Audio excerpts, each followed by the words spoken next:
Ba-da-ba-ba-da-ba. Ba-da-ba-ba-da-ba. Let's see. Let's see how this goes. Bip. Whip. Ta-da. Oh, and it's not working. Good old PNG tuber. Hold on. What about now? Huh? How are you feeling? Okay, there we go. I just got finished saying in chat. Sure hope it's stable. I literally just checked it before I turned on the mic. And it was like, yeah, I'm working. So I'm fine, man. I'm fine. I'm working. It's no big deal. Trust me. Trust me. You can trust me. I'm working. Lo and behold, the stream starts. Guess what? Wasn't working. Good old PNG tuber. Hey, folks. Oh, sorry. Hello, everyone. There we go. Nailed it. Almost forgot. How y'all doing this week? Hope everyone's feeling all right. Hope everyone's doing good. Had a good week. Had a good weekend. Had a good whatever length of time existed between the last time our present moments existed in tandem. Few things to note before we get started. Thing number one is that someone's watching a movie in the other room. So I'm sorry if it's loud. Last time this happened, it didn't pick up. So we should be all right there. Thing number two is that there's probably going to be like a delivery while I'm recording. And I have no control over that.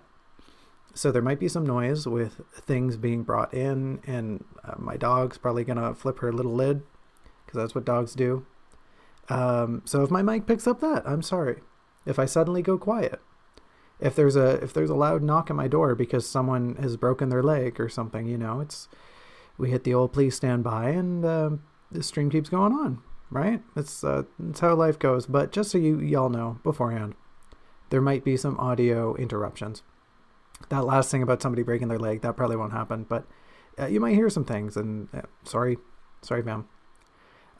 Really wish I took time this week to put in the shrug, but I didn't. Told myself every day, hey, you should put in the shrug, and I didn't. Nope, didn't. Just forgot. Well, I didn't forget. I've been busy. I'm lazy. I've been busy. Get off my back. Aside from that, folks, everyone, let's hop into things here. We've got chapter 27 this week. And I was worried a little bit that it would be a doozy. But the notes are only 5 pages long. Which, me saying that is both, it's a good and a bad thing. It's a double-edged sword, as it were.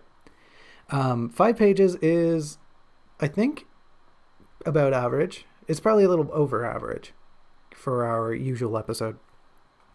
There's quite a few notes here. I don't want to say this will be a quick one, because every time I say it'll be a quick one, it isn't. But I think it'll be manageable. I don't think we'll dive off the deep end here. Chapter 27 is getting a little longer. We're getting into the part of the book where things are more dense. But what I meant by that before is that, yeah, sure, 5 pages, that's whatever, manageable. I'm saying this because the current sections that I'm working on are not 5 pages. We're in for some doozy episodes. So if we can do this in an hour, oh, we're living.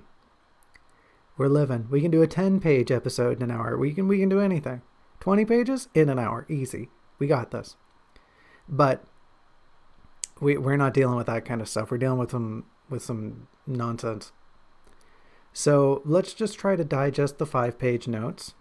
Let's try to do our best here. I just remembered I forgot to post on the social medias, so oops. It's not like anyone watches my stream from those links anyway, so I'm unbothered. Oh well. Things happen.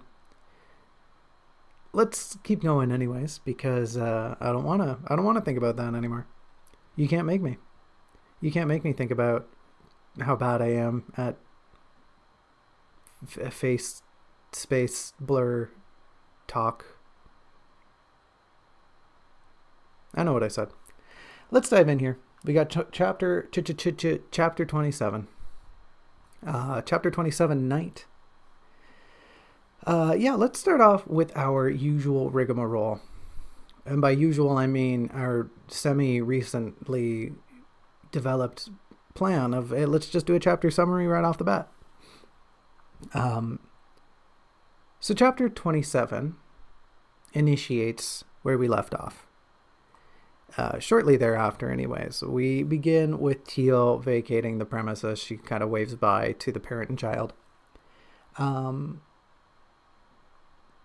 on her route, she descends the hill and she re-enters the forest. She's traveling along, and there's not really a ton going on between her exit and her entrance, if you want to call it that. She's mostly just thinking. She's thinking, but she's not thinking, you know. She's trying really hard not to think too much, but she is puddling around in her own mind. And that's cool. She dips into the forest and she's walking along. She's following the trail. She begins to notice, oh, okay, the foliage is getting a little thinner. The branches aren't as dense. She still can't really see where the forest ends, but there's a sense of atmosphere here, right? And she's vibing. That's cool. There's some instances here where her mind is starting to fray a little bit. She's starting to think some nonsense, and, you know, we love that for her. Pop off, queen. There's a little poem in here. She really is just trying to get herself to stop thinking, because thinking, as we all know, some of us more than others, thinking is just, man, thinking sucks. Don't you just want to stop thinking? Don't you just want to let your mind become one with the ethereal nothingness that is late stage capitalism? I already dropped a viewer for my bad philosophy. Oh well. That's life, isn't it?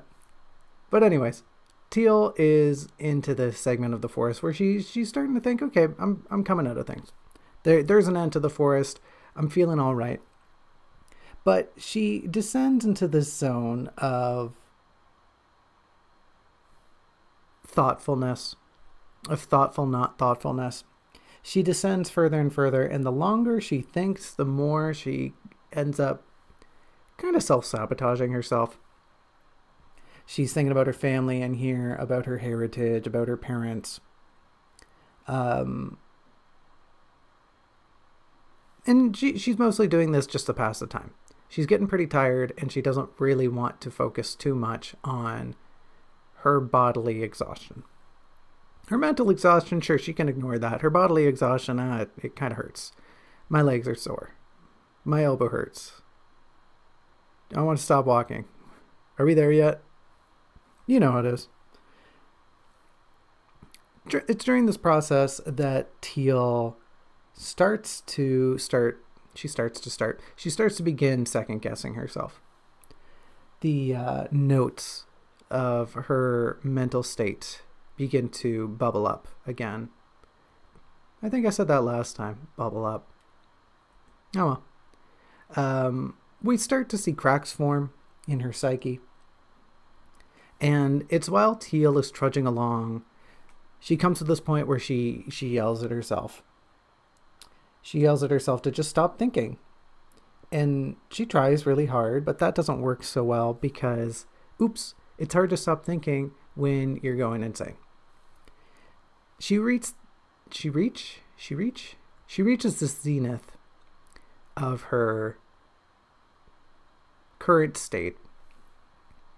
And she starts thinking, boy, I don't know if I'm actually making progress. I don't know if I'm actually walking along. And she begins to have this creeping insecurity that she's sort of imprisoned. She's kind of enclosed. Her surroundings don't quite add up. Her momentum doesn't quite make sense. It feels unreal. And she seems to almost build this sense for herself. Whether or not it's imagined or real is hard to say because Teal is kind of going off the deep end. But she interprets that her surroundings have closed in on her somewhat, that she is quite literally boxed in. She's under the impression that the world beneath her, the ground under her feet, is nothing more than a treadmill. She's convinced herself that all views, all angles at her sides, the forest around her, the sky above, the atmosphere beyond and behind her are all kind of just illusions. They're just walls. They're just very convincing replicas of what should be. And she starts to get the sense that as she's walking along, I don't think I'm actually moving. I'm pretty sure the world is just passing me in tandem. I am remaining stationary while this ersatz imitation of the world slinks by. You know, it's almost as if to her sides are just these parallax walls.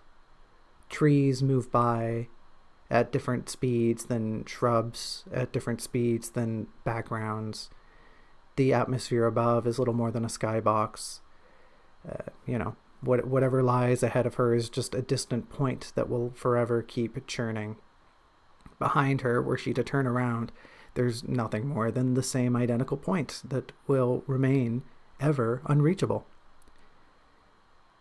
And, when you're stuck in a scenario like that,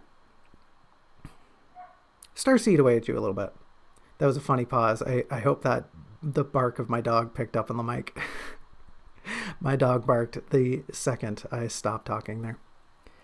But this starts to eat away at her. She really can't push this notion out of her mind. She tries a little bit. She's like, okay, well, just keep on walking, girl. Just keep on trucking along. It's fine. We'll get through this. It's fine. It's just you're going a little nuts. It's okay. We'll make it through. Just keep on going. But her insanity starts to win a little bit, and it weighs down on her. It weighs down by degrees, and not only is she thinking, oh, okay, well, I'm kind of stuck here, she starts to believe that there's something watching her, that there's something looking at her. We had a bit of this earlier. The forest is watching me, hee hee. It really starts to dawn on her here that, no, it's not the forest, but something is watching me. Something is staring at me. And in this moment, she whips around. She thinks, okay, well, whatever it is, somebody's got to be following me. Somebody's got to be staring at me. She whips around. There's nothing there. She whips around again. There's nothing there. She looks all around. There's nothing there. And it doesn't matter which way she turns. She's always pretty certain there's a pair of eyes watching the back of her. This begins to multiply as she starts to think, well, no, hold on a minute. It's not just eyes. I'm not just being watched from behind. I'm being seen from everywhere. And haha, funny, everywhere. Not like in the sense that she's ambushed, she's surrounded. More in the sense that she's starting to think that there is something beyond her that can perceive her in a manner that she can't rationalize. That there is a force, an entity that no matter what she does will always be able to understand it. And this is a bit of a crazy notion. Whether or not an eldritch horror beyond her perception is watching her is kind of up for debate right now. Whether or not it's just like a meta commentary on how somebody is reading a book about her, up for debate. But, this Teal's already in the deep end, and she starts to drown a little bit here. Yeah, it's a little too much for her. She can't really handle the pressure. She's already tried running from things, but she's in a situation where, okay, well, running isn't going to help.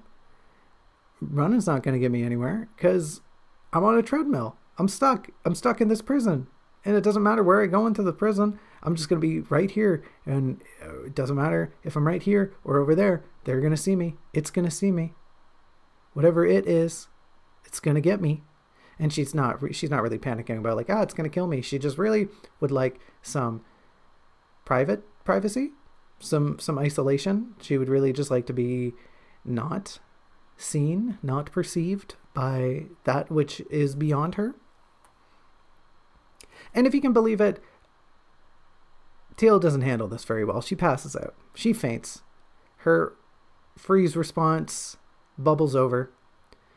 Her, the trauma of the situation, it's a point where her body's just like, well, you know what we're going to do here? We're just going to shut down. We're just going to hit the pause button here. We're just going to have a little reset because the computer froze. The Teal froze. Teal.exe is not responding. Oops, better restart. So Teal passes out. And that's not very good. She just falls to the ground. And we pick things up later when, if you can believe it, she begins to come to her senses. She's waking up. She's waking up and she's in the presence of this other being. And to put it brusquely, they're trying to encourage her to wake up. Come on, let's get up. Don't die on me here. That kind of sentiment, you know? And through this all, it's quite a sordid affair. It takes a lot of effort for her to get to her faculties. And as Teal comes to, very slowly, her first thought is, what in the heck happened? And her second thought is, wait, where's my bug? You see my mouth? Almost immediately, she seems much more concerned with where's Lacrimosa than she does for her own well-being. And she's in a lot of pain here. She's probably hit her head. She's really sore. She's really tired still. And she comes to this point where she's, being encouraged by this other individual to wake up, to respond to stimuli. And she's just really, where's my bug? Where's Lacrimosa? Where's the lamp? Lo and behold, Lacrimosa's nearby. The lantern's fine. It's got a crack in it, but no big deal. And with her worries quelled, the two begin to converse. The two start having a little conversation about this and that. And,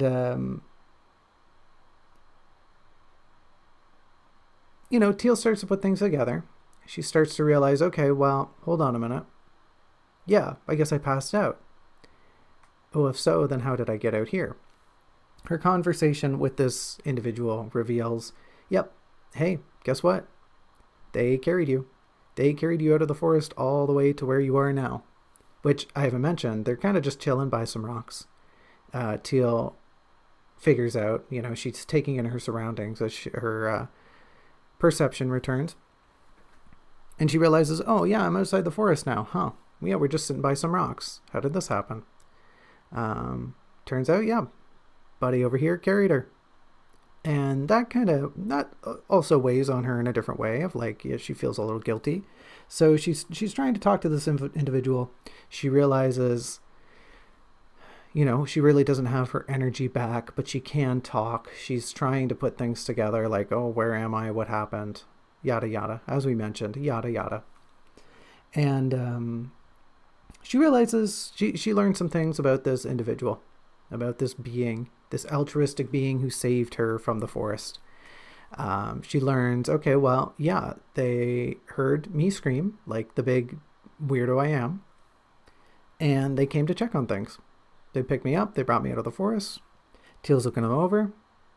She can tell, yeah, this person's wearing quite a bit of armor. In fact, she never really gets a good look at their face because they've got this helmet covering their visage.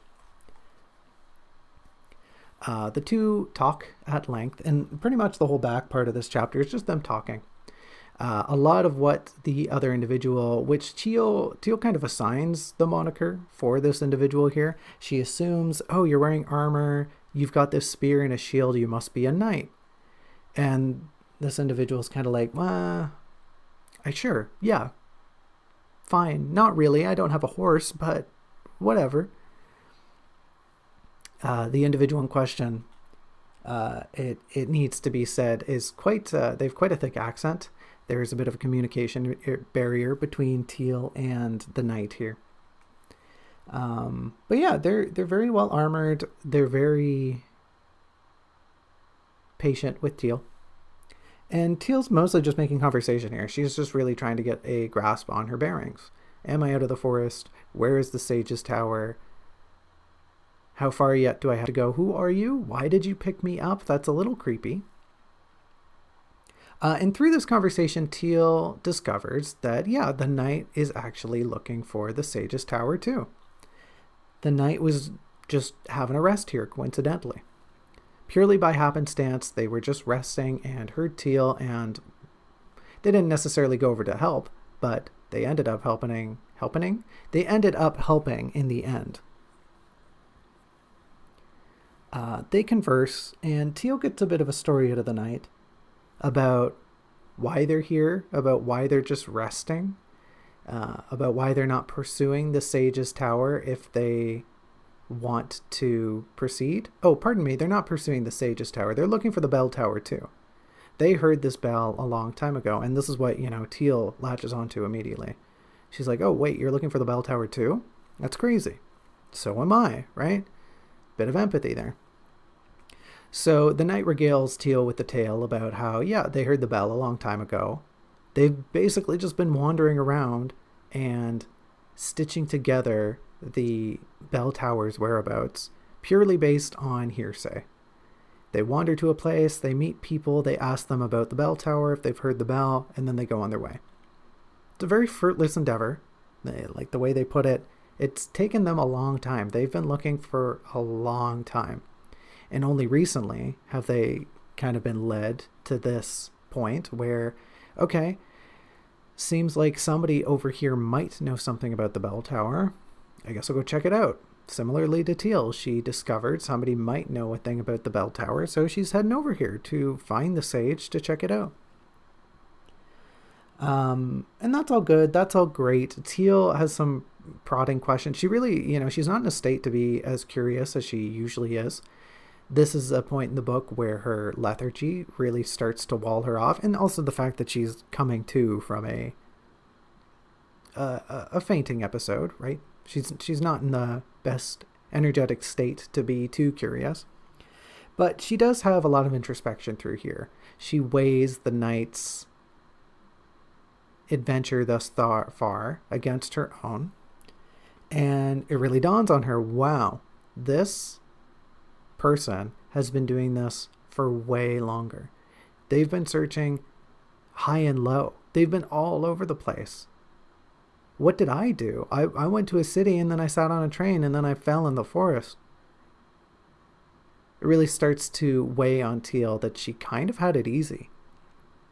Not that it was easy, but she just really been dragging her feet. She hasn't been putting in nearly as much effort as the knight has. And throughout the chapter, she's really starting to form this. It's not a friendship, but there is a bond here. Teal's developing this very deep sympathy for the knight. Like, oh, you're trying to do what I'm trying to do. We're doing the same thing, but just going about it in a different way. And your way sounds 1,000 times worse than what I managed to luck myself into. Like, sure, I got thrown off a train, but dang, that train brought me here at least. How far have you been walking? How fast did that train move?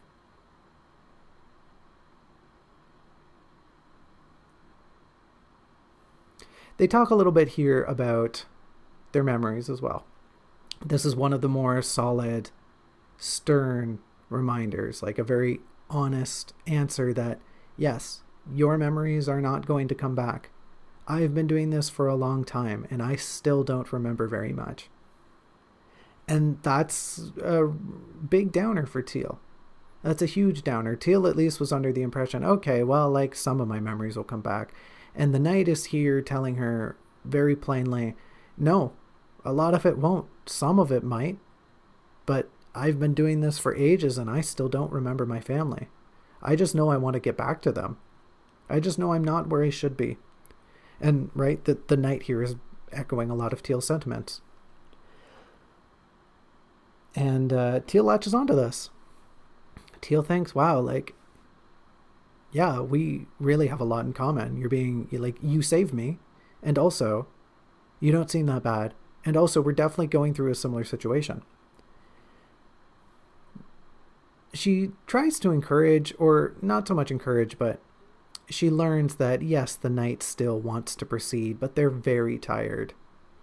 They're super tired. They're probably, given the exponential increase of their journey compared to Teal's, right? Like the length they've traveled compared to Teal has. Teal really doesn't have a point of reference. She's like, I cannot, she just cannot fathom how tired the night must be. She's feeling pretty tired. She's gone a little insane. But the night, yo, how long have you been doing this? You didn't get on the train? You walked all the way here? From where? From the same place what? You took a different route? What? So she's taken aback. And the night is kind of just admitting, I really just want to rest here for a little bit. I know the sage is up ahead, but I just want to take a break. I just want to take some time alone and think and just let my body recover. And Teal's thinking like, yeah, that's all well and good, but I'm a little worried. Teal thinks, well, if you're going to stop here, maybe I'll stop too. Maybe let's sit here and rest together. Teal's thinking it would be nice to have some company. It would be nice to have a rest. I don't really think I want to keep pushing on if what I'm going into is more foresty prison boxes on treadmills. I don't think I'm too keen on that. And, Teal's offer comes from her heart. It's heartfelt, if you can believe it. But it's immediately just walled off by the night. The night immediately says, no. No, you can't stay here. If you have any energy and any motivation left in you, you will get up and you will keep going. Because if you don't, you're going to be stuck here with me. And Teal's like, well, what do you mean stuck? And the night really doesn't elaborate. They don't really think they're going to be stuck, but they're essentially trying to motivate Teal. No, listen, go on. Keep going if you can. I've only stopped because I'm tired, but if you're not so tired that you can keep walking, then keep walking. Because you got to press on, because the sage is, who knows where the sage is. It's out there somewhere. It's down the trail. I don't know how far that is. But don't stop until you get there. Don't stop until you reach the bell tower. And Teal takes this a little personally at first, but once the knight explains himself, like, no, you can't. You can't stop here. You have to keep going. And once they elaborate on that, Teal's like, okay, well, dang, dude, that sucks. I guess this is goodbye then. And then I just like, yeah, it is goodbye and it does suck, but trust me, it's for your own good. Like, you got to get out. You got to go. And there's this very touching ending where the knight basically says, like, don't be sad because you're leaving a big idiot like me. Like, sure, I saved you. Don't worry about it. Like, I was just doing a good thing because it was a good thing. But you have to keep going, because if you stall, you might never restart. And Teal reflects this by saying, okay, well, listen, man, yeah, I'll press on. I'll find out what I can. I'll find the bell tower. And once I do, I'll come back and get you, okay? And we can go to the bell tower together. And she makes this vow. She makes a promise. And it's pretty sentimental. She means it. And she's still kind of in a state. She's still pretty frazzled. She just got told by this dude, like, no, get out of here. Hey, I saved you, but get out of here. Go on, get. But she makes this promise to come back and get the knight. She hands them her indigo flower that, she's been sort of cherishing. There was a bit at the start of the chapter where she mentions, I really like this flower. It helps me focus on my family. But she gives the knight her flower, and she kind of makes a vow on it. She says, here's this flower. Here's a token of my appreciation. I'm going to come back for you. And the knight just goes, sure, that sounds great. I'll wait here for you then. And that's where the chapter ends. Teal makes her promise, and then she bids them goodbye, and she continues on her way. Ding, ding, ding, ding, ding. Chapter 27 summarized. That took a little longer. I got a little rambly in the middle. Pardon me. Hopefully that'll buff out in post. But let's get started on our notes here. There's quite a bit to fix, especially with the first segment. But overall, I think this will be a digestible episode. A digestisode. No, the portmanteau doesn't work there. Pardon me. Yeah, let's take a peek at our notes here. There's some awkward pacing in this first segment, especially especially in regards to the language, the usage of language. Just a lot of the phrases, a lot of the terminology, it feels sticky. Teal at one point checks on Lacrimosa, which is just a very vague sentiment. Okay, they check on Lacrimosa. What does that mean? I don't know. None of us know. But she still does it. We should have a more intimate interaction here. She should pry at Lacrimosa, get the lantern out into her hands, speak to them a little bit, something a little more personal so that she's not just flipping over in her cloak and looking at the lantern just to make sure. Okay, you still glowing? Okay, good. Great.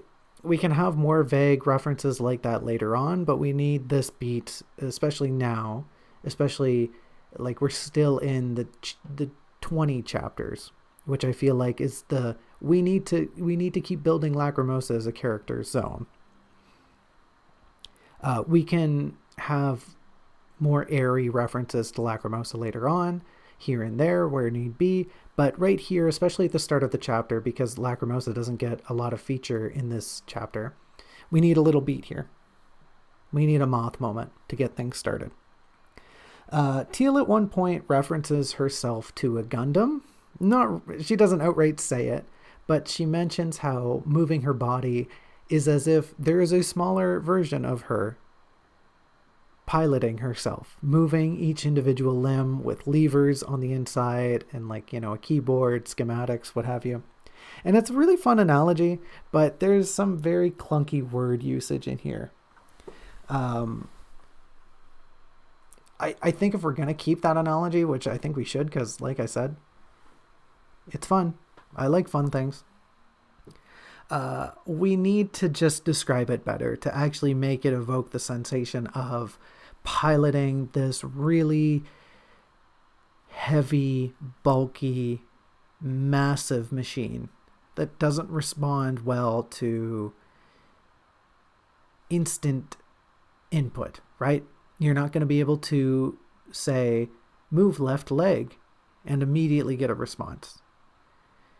You're not going to say, initiate step sequence, and the big robot dumb machine is going to just start walking. Especially because, as like a tiny being with tiny being perception, your sense of time is different from giant machine movement. So we need to tie in ideas like that into this section here to make it feel more like Teal's piloting a Gundam. Aside from that, just like cleaning up this first segment, especially before this poem, even maybe including this little poem here. I don't know. It's a nice poem. The rhymes are fun. But we just need to clean this up. Just tidy it up overall. I'm going to grab a drink. Pardon me for a moment.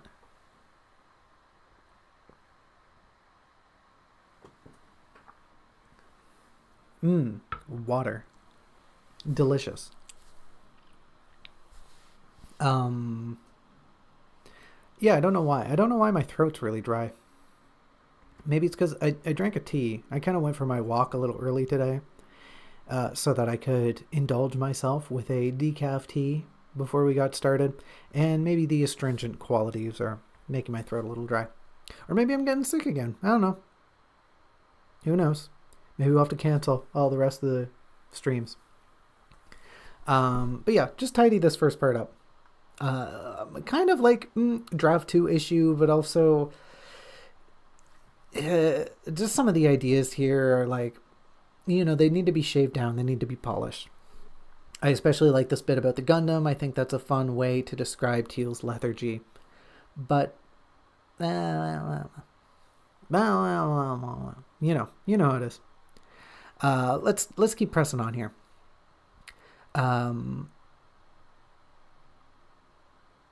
So Teal has this very steep descent into madness.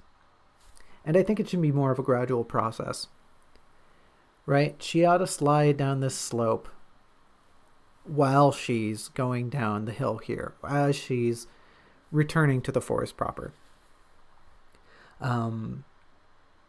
She just hits it way too quick, and it's very unfortunate because it feels abrupt. It feels there's a sense of whiplash, right? And that, while you're reading, is not a good feeling. You get immediately struck by the notion, okay, this is just shoehorned in here because this is the next thing that has to happen, right? There's just a sequence of beats, and when you fail to get to those beats in a smooth and even fashion, they feel really jarring. Sometimes you just want to hit the beat, right? Sometimes you want jarring, but this isn't one of those moments. We want to slip into Teal's mania here. There's this first part where we should really include more of her thoughts and feelings overall, just what she's sensing, what's going on in her mind, why she's feeling the way she is. We don't really get a good sense right now that, she's worried about the tower. She's worried about where she's going. She's worried about not knowing where she's going. She's worried about how far it is yet that she has to go. None of that really comes up. She just starts spouting nonsense. All right, okay. Nonsense is great. We got to fold it in here with some other things, right? Toffee bits are great, but they're not good on their own. You got to fold them into some cookie dough. You get what I'm saying? I should make some cookies. Yeah, I'll stop that tangent there. No, I won't. I found a really good cookie recipe today. I'm excited to try it. There's the end of the tangent. Tangent over. What else do we have here? There is some fun intermingling of the narration and Teal's thoughts. There's some really good ideas here, but like a lot of it really needs reinforcing.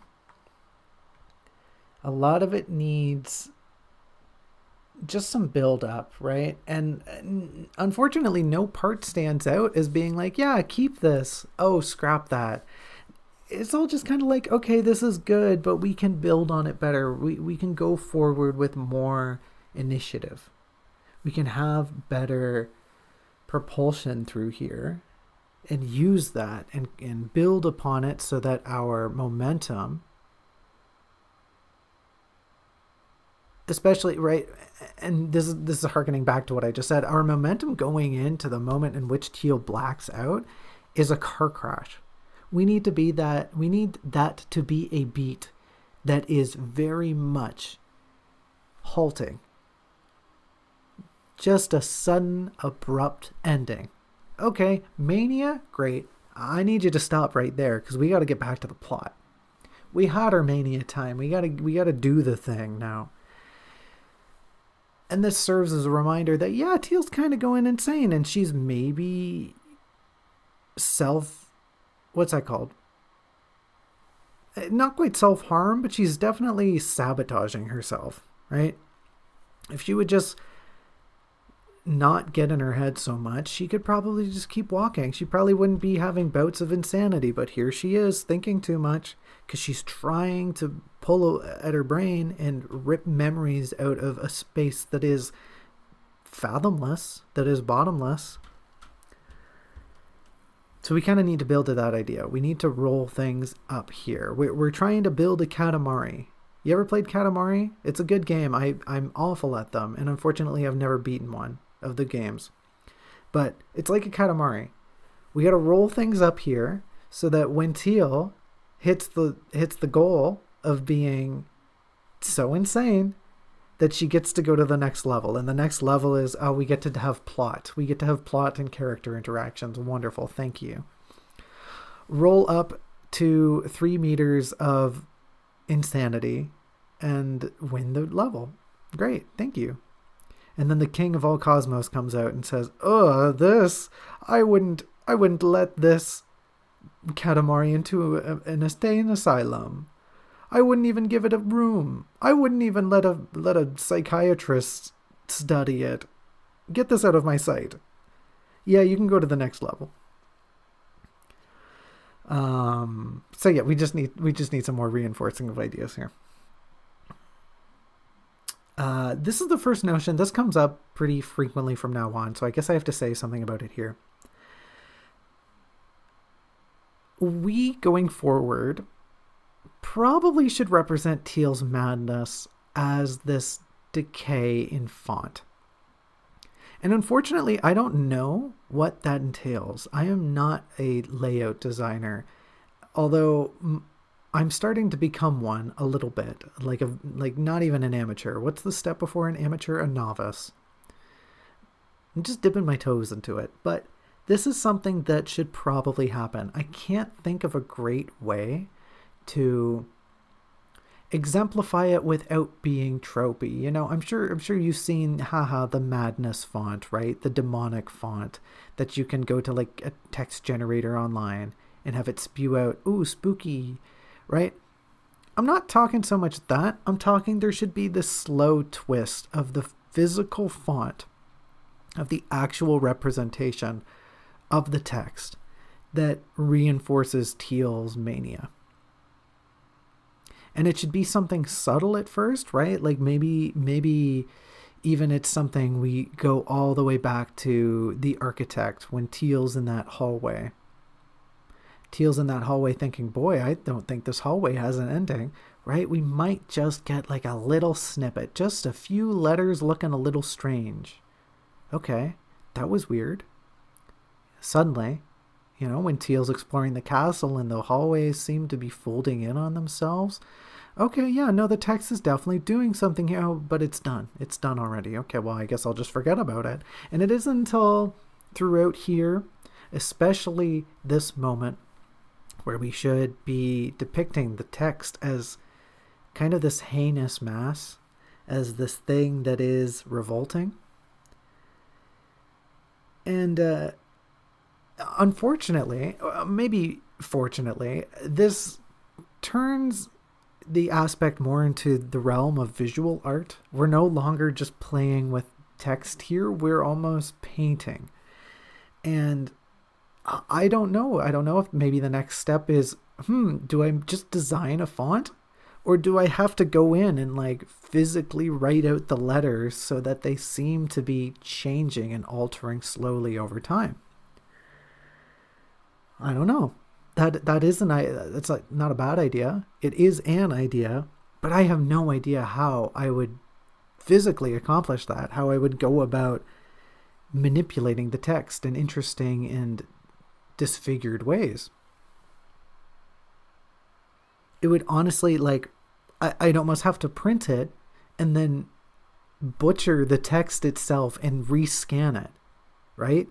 I would almost have to go in, like save the pages I need as PDFs and go in with my digital workspace and manipulate the font so that it becomes this eerie mass.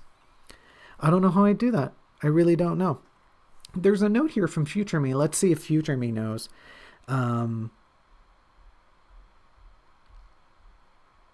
Okay, yep, so this is me from the future after the dream sequence. We're about to get to a dream sequence in about 2 chapters' time.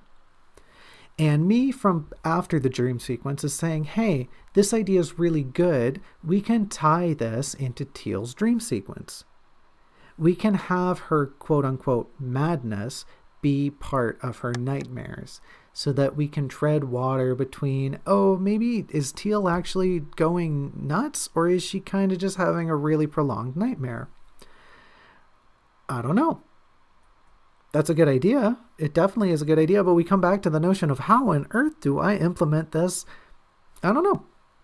The answer still is, I don't know, but it's a great idea. I love it. I've been looking at fonts that better represent mania, that have kind of a disgusting, unsettling aura to them. But I don't know how we would fade. There's going to be points where we don't want to fade, where we don't want to mix the font, where we want to have it very abruptly be, this is madness, this is not. But especially in instances like this where the mania is creeping up on us, where Teal's hysteria is developing slowly over time, we really need a way to shift between fonts. And that's not a thing. Not that I know of. Not unless, like I said, I go in and do it by hand, but I don't have the patience. I don't have the skill for that. I don't design text. I barely design characters. I barely design anything. I barely do. But at the core, I think this is a really good idea. I think having this notion of the font being an aspect, a creative aspect of the text, is something, I don't know if people will appreciate it, but I really want to work with it. As a visual designer, it's something I really want to present. You know, the book is already kind of bonkers. Why not just go whole hog? Why not just make it a little bonkers? You know, I've seen similar texts where the point of the book is more of an abstract representation of text. And yeah, fine, let's do it. Let's get a little crazy. Let's have the font go a little nuts.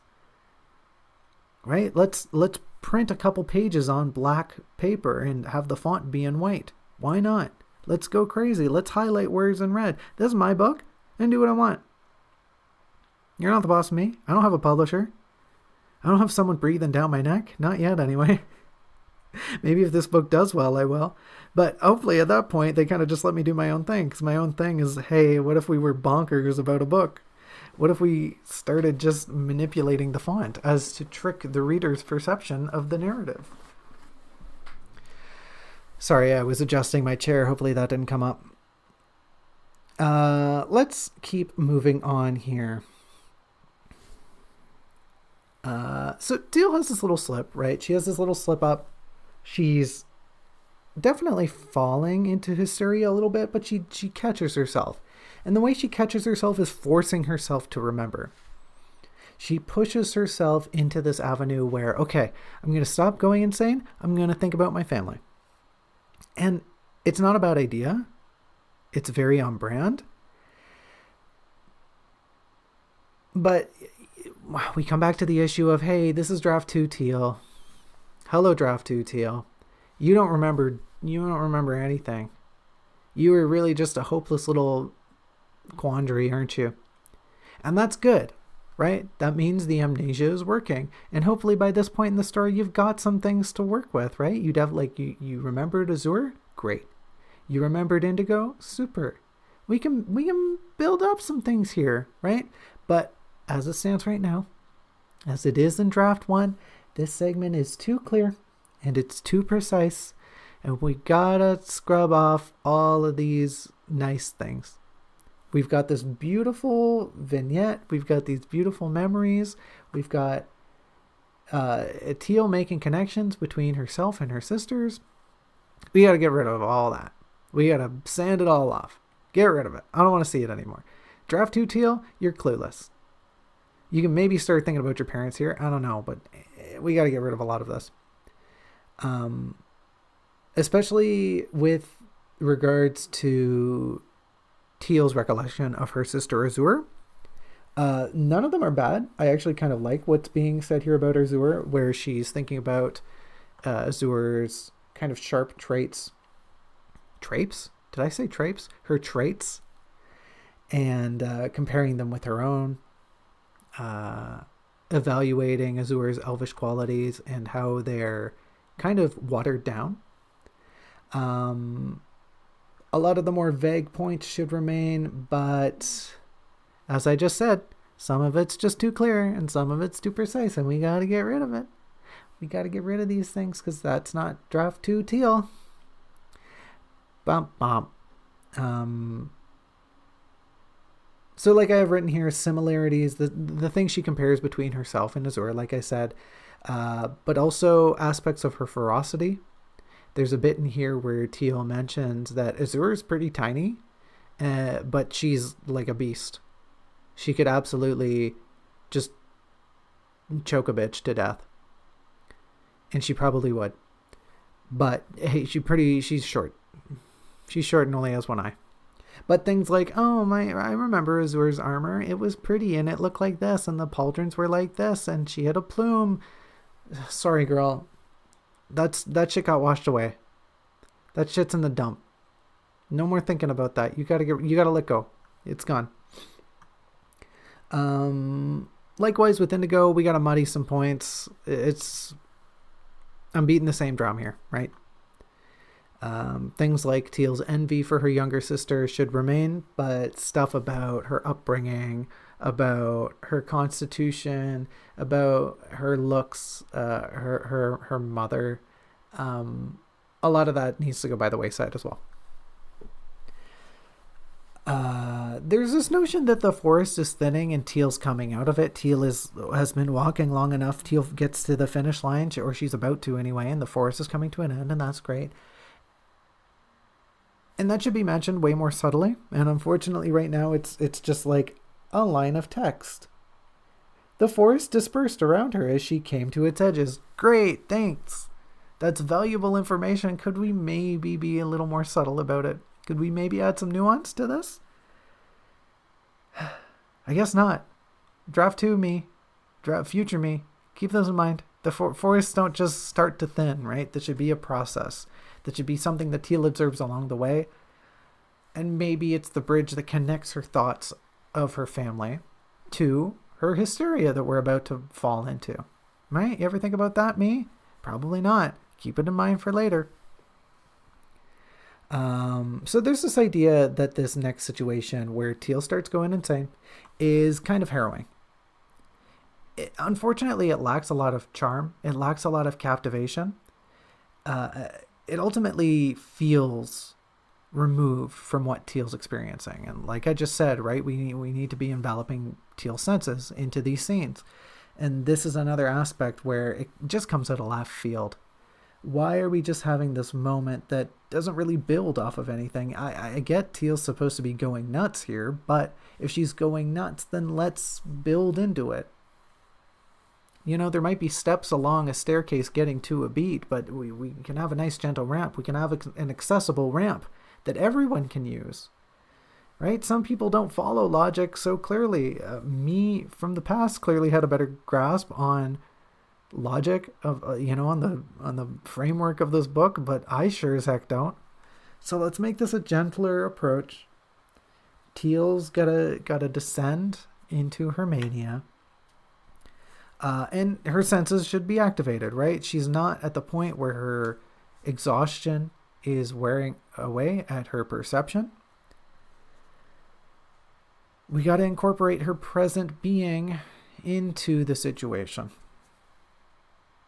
How is she feeling? What's she doing?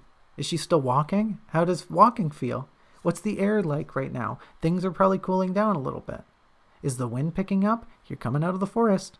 The forest is getting thinner. That's what happens. You start noticing that the air is moving. You ever been on a hike in a big forest? The air gets real stagnant. It sucks because the bugs just eat you alive because there's nothing to blow them around. It's terrible. But then when you start getting to the edge of the forest and the wind comes back, oh yes, take those bugs and blow them away. Get rid of them. It's the best when you're being followed by like a swarm of mosquitoes and a gust of wind just knocks them all down. I love it. It doesn't happen too often, but it's a good feeling when it does happen. Crap like that should be happening, right? Oops, I peeked my mic real bad there. Sorry.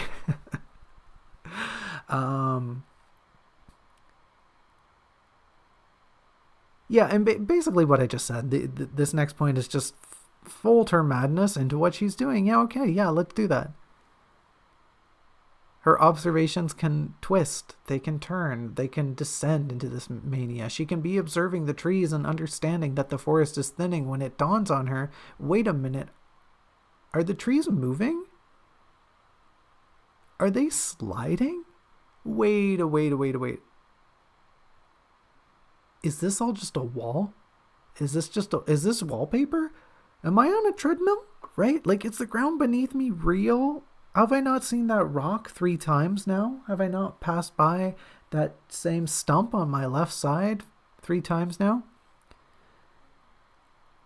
We got to be building up the sense of hysteria while we also fold in Teal's observations and her senses. She is a living being. Right? I know she's going a little nuts, but she's still a living being, and she's our point of view character. So we need to have her grounded in what she's doing. There's a little passage here. This is just like an example of what I mean. But we're incorporating her madness and what she's doing. Her observations of being trapped in a box, like I was just saying, need to be an aspect of this situation. She can try to ignore some of these observations at first, similarly to how she was ignoring the breathing of the trees, but it ultimately bears down on her that she's trying to remain in motion. She's trying to dissuade her lethargy. And her mania is just wearing away at her. She just can't hold it off. There's a little input in here that, hey, this would be a good time to incorporate her heartbeat. It would be a good time to do that, me from the future. Could you do that for me, please? Thank you. Welcome to our ASMR portion of the stream. We hope that you are enjoying this listening experience. Sorry about that. I got a little too close to the mic, so I had to turn on ASMR mode.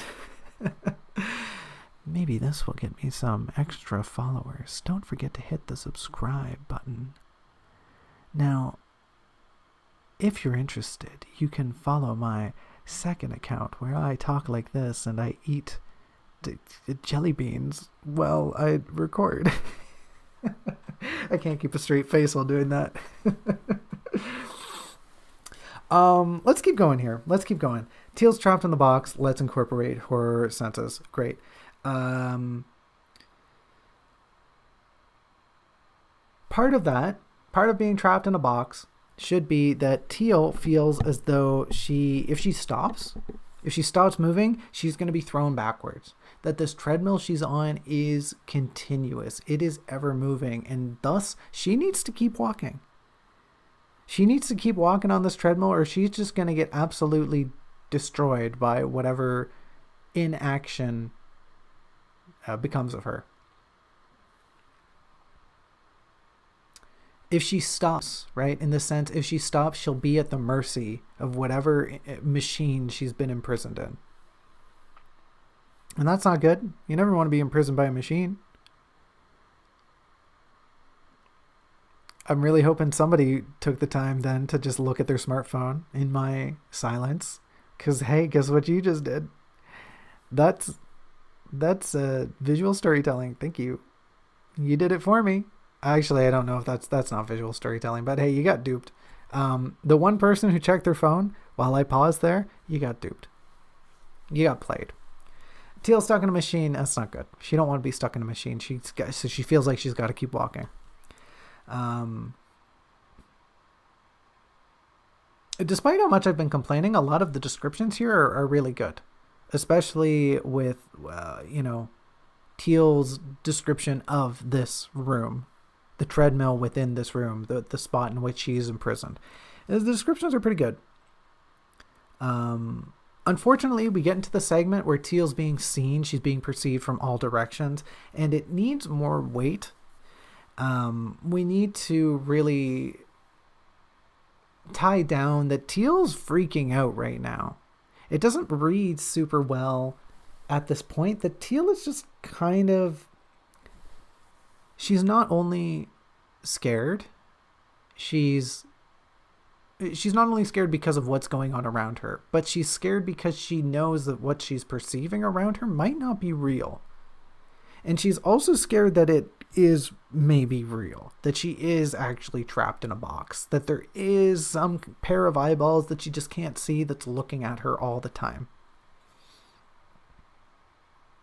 We need to build her fear into this segment, and we should give her this feeling that she's being crushed, that ultimately her decisions don't matter, that she just needs to keep walking because that's what she has to do. She feels almost as if she's a specimen, something to be viewed, something that's just there sitting around on a desk to be read at one's leisure. And I don't think this meta commentary comes across very well, but Teal is supposed to be thinking, well, what if somebody's just reading my thoughts right now? What if I am just a character in a book? right? And ultimately that's hard to say without saying it. That's hard to allude to without just outright saying it, but that's kind of what we're trying to dig into here. We're trying to express this notion that Teal has a moment where she's thinking, what if my existence is nothing more than a fictional narrative? Wouldn't that be awful? Wouldn't it be awful if your existence was little more than entertainment for another being of a grander dimension than our own? Yeah, I think that would kind of suck. But here we are. The final note here is alluding to maybe someone is reading the book, but no spoilers. We'll get into that later. To surmise, we should really just build out and flesh out this horror scene here, this little nightmare scene, incorporate Teal's emotions, build up her fear, and really dig into this notion that there is a presence beyond Teal that is observing, that is judging, that is witnessing her, and maybe even on a deeper level understands her in ways that she feels violated about. All in all, that should culminate into the point in which, hey, yeah, Teal passes out. Teal just can't stand this pressure anymore, and she passes out. Great. There is some mention here, like, okay, yeah, the heartbeats do come in, right? Here they are. We get some into the heartbeats. Fine. Let's bring this up earlier. Let's make it more impactful. Right now, it kind of feels like I'm just putting them in there to be a token reminder. Okay. There they put them in. Checked off the box. Let's build this as a solid motif. Let's take it seriously. Let's incorporate those heartbeats. There's a lot more grip here in the ending segments, and this is kind of what I'm talking about here, where we're really getting into Teal's fright, her panic.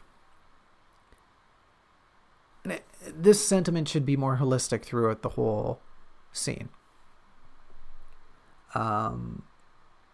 It's not just something we step up to. It's not even really something we build towards. It should just be a cohesive sentiment throughout this entire segment. We want this little ditty here to be pretty harrowing.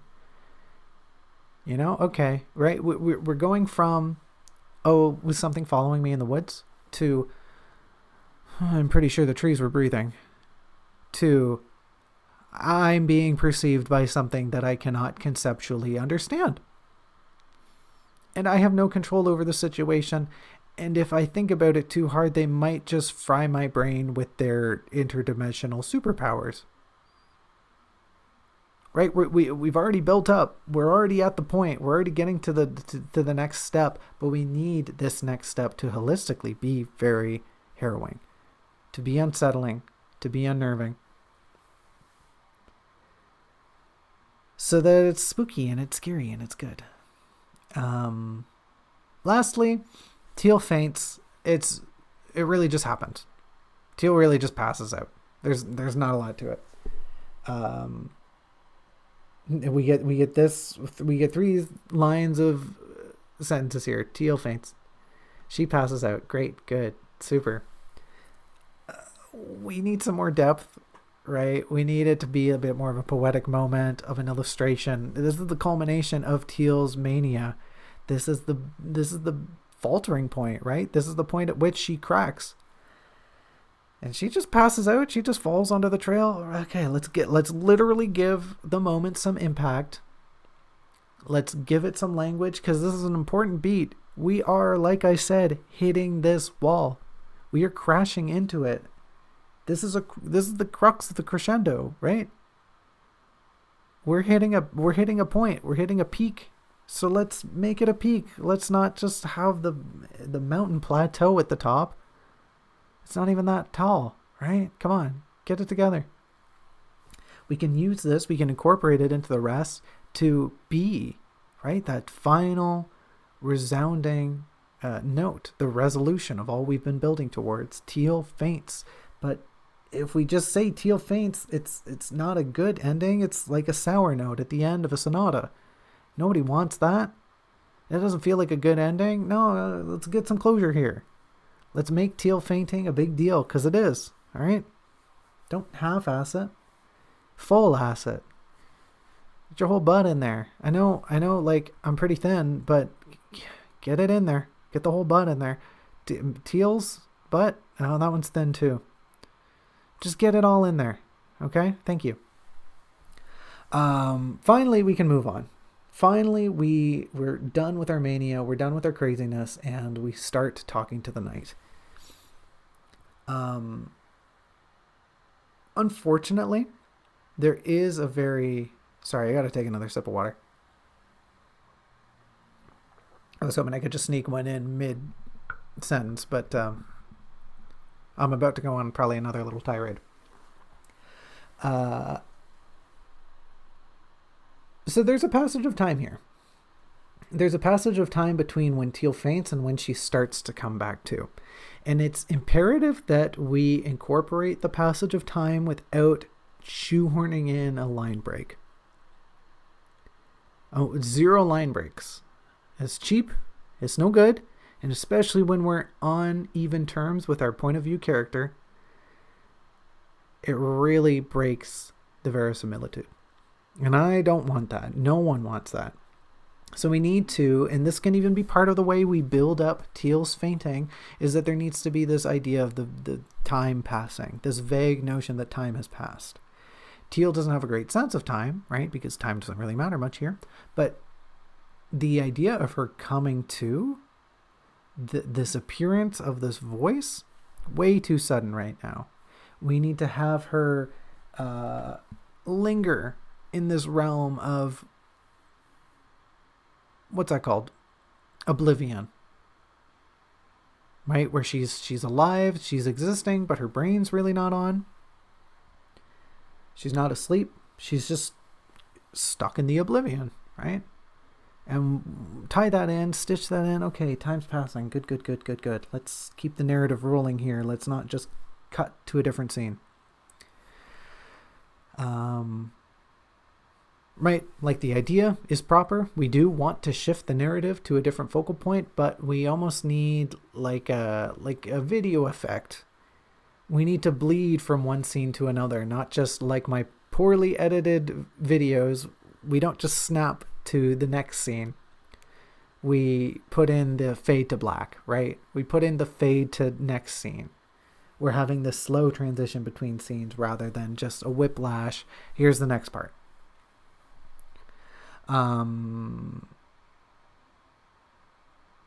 I think another way we can do that is having more of this fading in and out of what the knight is trying to say to Teal to have her come to.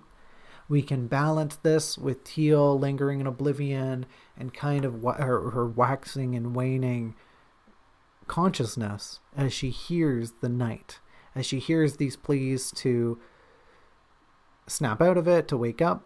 Maybe she even delves like some of her troughs of her consciousness are parts of her thinking about her family again, coming back to these memories that she was lingering on earlier, fearing about Lacrimosa, right? Almost like when you're dreaming, you know, sometimes you hit a point in your dream and you're like, wait a minute, I'm definitely awake. And then other moments in your dream, you're like, oh, I am absolutely bobsledding down Mount Kilimanjaro, and there's no way you can convince me this is not reality, right? Kind of like that. Teal should have these troughs and these peaks, and throughout these troughs and these peaks is how we should incorporate this, hey, wake up from the night. These subtle, you should stop being passed out, please. Thank you. So Teal does wake up. The knight does eventually wake her up. That's great. Teal has this moment where she's just coming to, she's trying to talk to them, and she just ignores the pain. She just ignores her pain to talk to the knight, and that's way too easy. It's way too simple. She needs to be pushing through the pain. We're not just ignoring it. It's still there. It's very important that Teal is hurt right now, but we need to describe that she is persisting despite it. She's not just shoving it aside. It's not just something that's not relevant. Oops, I peaked again. Sorry, getting a little too enthusiastic. It's not just something that's not relevant. It's something that Teal is actively working through. She's pushing past it. so that she can persist, so that she can converse, so that she can keep moving on with her life, right? She sits up despite how dizzy she is. She's anguished, right? We need to incorporate her pain into what's going on here right now and describe that, yes, despite how much she hurts, despite how tired she is, she's going to keep talking. She's going to keep trying to converse with the knight here. Teal has kind of a frantic tone here regarding how she's fearful that Lacrimosa is missing, which is good. That's very proper. Teal should at this point be very concerned that Lacrimosa's not there, but she should be way groggier. She should be really struggling to just remain conscious here, right? Like her pathetic pleas for Lacrimosa and the lantern should come off as somebody who's like barely awake, who's, just came out of wisdom teeth extraction and is doped up, but is super out of it.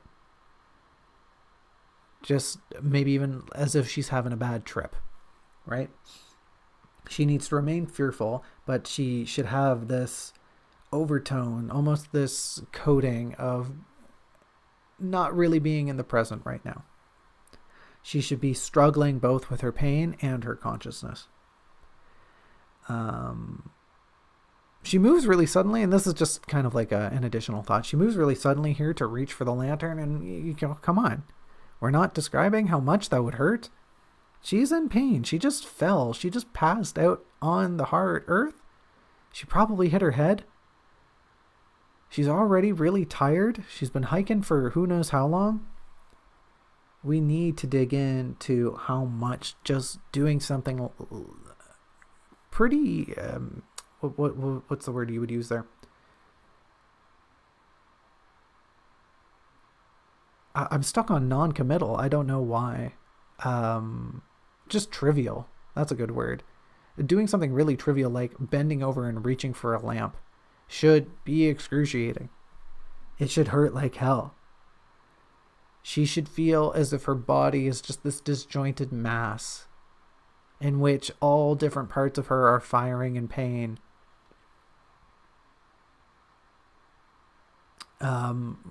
Robin in the comments mentions she's in bone-breaking pain, and I think that's maybe a little too harsh. She didn't break any bones, but she should definitely feel as though, almost as if she's got a fever, as if she has the flu. She's stiff, she's tired, moving sucks, everything sucks. Her head is a swamp, a mire of insanity and also vague consciousness that doesn't want to turn on all the way, right? Those fluorescent bulbs are still flickering. Her brain don't want to turn on. Almost like that, as if she's got a migraine, some debilitating aspect about her mental state. An additional point about that, right? She might even be so worried that she calls out in Elvish, that she uses her native language, not really realizing she's talking to somebody. She might call out in Elvish and think, to call out for the language, to call out for the lantern, to call out for Lacrimosa. This would give her a more natural, a more fearful reaction. She's reverted back to her native language. Even though she's pretty sure someone's around, she's not in a stable consciousness enough to parse a person's around. I should use common. She's just thinking, where's my bug? Where's my bug? Maybe if I call out to it in Elvish, it'll respond to me. The logic doesn't have to make sense here, but because she's only half awake, right? She's not using logic. She's reacting naturally. Additionally, the knight kind of just vaguely alludes like, oh yeah, I put your lantern over there. It's over there with the other things. And I don't know, this is just me thinking about it too much. I get the impression that the knight has very carefully constructed a pile, like a little tower, like a little Jenga tower out of her belongings, right? They got the hat and the banjo and the lantern are all stacked on top of each other very carefully. And I don't know why, but I just feel like we need to take a small aside here and just, there's the pile. Just turn the camera to the pile, right? And just show it and be like, there it is. There's the pile. Or, include it in a scene with Teal so viewers can see the pile. It doesn't have to be anything spectacular. It's an assortment of 3 very random items. But they should be there. We can use this to build the night a little bit. Like, yes, they took care to keep all of Teal's belongings together, that they are in one area, that they did put them there. It is very evident that the knight put their things together carefully, but they didn't stack them, they didn't tip them over, they didn't rummage through anything. It's just something we gotta take mention of. It's a very silly, very small thing, but it needs to be written in the next draft. So Teal reaches for Lacrimosa. She pulls them into a bit of an embrace, and she has this bit of an apology where she's like, sorry, I ruined everything. I probably could have broken the lantern, and that would have hurt you a lot. So she gives this apology to them, and that's good. This whole beat is good, but her feelings of relief and grief aren't conveyed here. It's serviceable, but this is a big deal for Teal. This is a big moment. She was really scared that something happened to Lacrimosa, and that doesn't come across at all. She should be thinking, how could I be so careless? How could I have been so weak and let that happen? And she should also be thinking, maybe really subtly, why am I still forcing you to come with me? Why do I still have you? In a very rude way. Why are you still here? She doesn't reconcile with any of those answers because she doesn't want to admit, I still have you because I think I need the little glowing moth to get me through this shit. Because I'm scared and I don't really have any friends, and I'm holding this bug hostage because it's the one thing maybe keeping my mind together right now. But she should be feeling guilty. Like, oh yeah, like none of this would have happened if I just let you out of the lantern. None of this would happen if I was just a good person, if I just wasn't such a selfish being. And none of that comes across here, right? We can have this really integral beat of character development, of doubt, of grief, of building a bond between Teal and Lacrimosa, like this, and we're starting to add wrinkles into that bond. But we don't get any of that here. Teal just apologizes and moves on with her life. That sucks. That sucks. Me from the past, stop that. Me from the future, fix this. Gotcha? Cool. Thanks. Inversely, throughout this all, the knight's just waiting for Teal. They're just being super patient. And I think that's really good. I don't think we play up the awkwardness of the situation.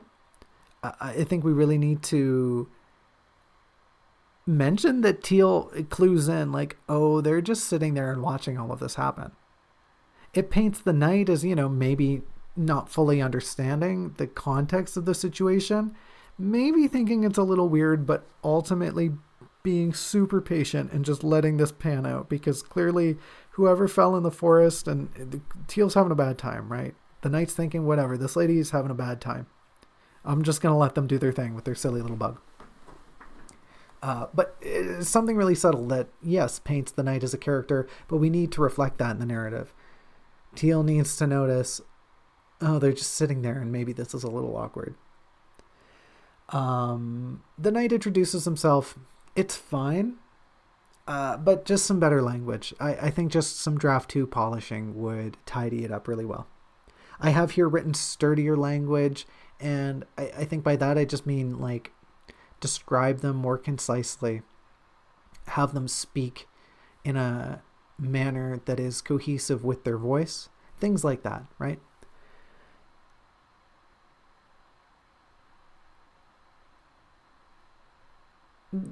They get talking to Teal, and they describe the events that transpired. Okay, yeah, I heard a scream, I went to the forest, I saw you lying there, I thought maybe bandits, no bandits, I pick you up, I bring you here. Ultimately, that's really all they say, and that's fine. But throughout this, especially this first segment, as we go along, their accent, like I mentioned, they don't speak common the most consistently. They have a very thick accent. Teal alludes at one point that they think maybe common isn't their native language, which, hey, that's fun world building. But I digress. Throughout this first part, their accent is really inconsistent. And this is just me saying, hey, could you build their voice better, please? Could you have them be a cohesive character from start to finish and not do that weird thing where you hone in on a character trait and you've got it refined by the end of the chapter, but you don't go back through the chapter and like rewrite them to be a cohesive being? Another additional note, right, with the knight's lack of common speech, they might lean more on gestures. They might communicate more through body language rather than just their voice. This is a common thing that comes up when learning a second language, that communicating physically is way more understandable across borders, across cultures, than trying to find the right word for the right situation. If you're just starting out, incorporating a word's meaning with a gesture solidifies it in somebody's brain. And if you don't know the word, then gesturing, acting things out, pointing, suggesting, waving one's hands wildly, typically get across some response, right? People will look at human and go, human trying to communicate, human know no word, human trying to convey word through body or through gesture or through directing my eye or my ear to something, right? So the knight should lean on that. The knight should know, okay, I don't know common very well. I'll try my best, but when in doubt, I'll just use some gestures. So we should get some more acting out of the knight here. Especially when they don't know the common for a phrase, right? They might think, what's a good example? They might be thinking, or they might be talking to Teal about lacrimosa, but they don't know the word for butterfly or moth in common. So they might just put their hands together and flap them a little bit and be like, the little, flap, flap, flap, flap, flap. The little in the box. And Teal would be like, oh yeah, the moth in the lantern. Yep, got it. Check. Communication complete. There you go. That's an example. Let's keep trucking away here. So the knight reveals, yes, I did carry you from the forest. And right now, Teal alludes to it a little bit. That you carried me from the forest?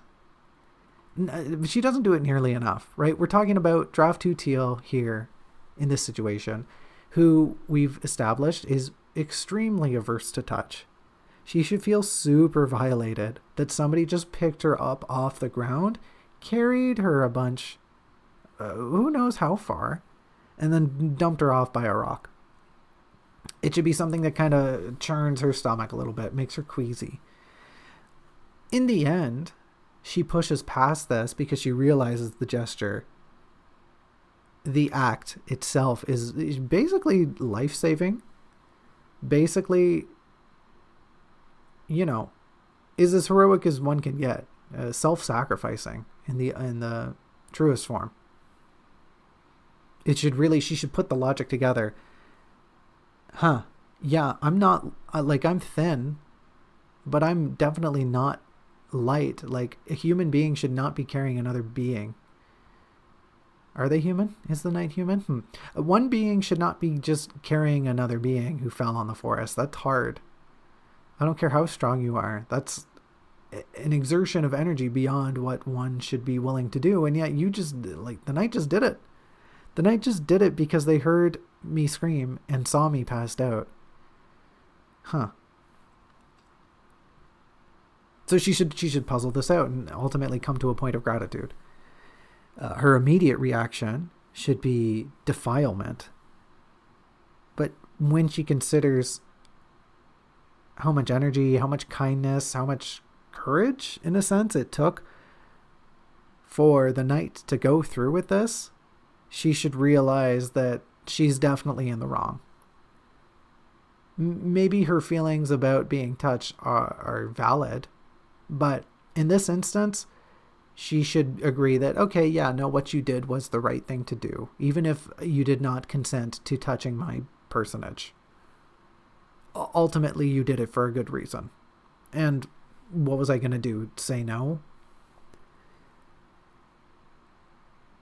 We kind of mentioned this in our chapter summary, that the knight doesn't really know that they're a knight. Or rather, they don't know what a knight is. They don't recognize the word. And Teal would probably need to clarify this.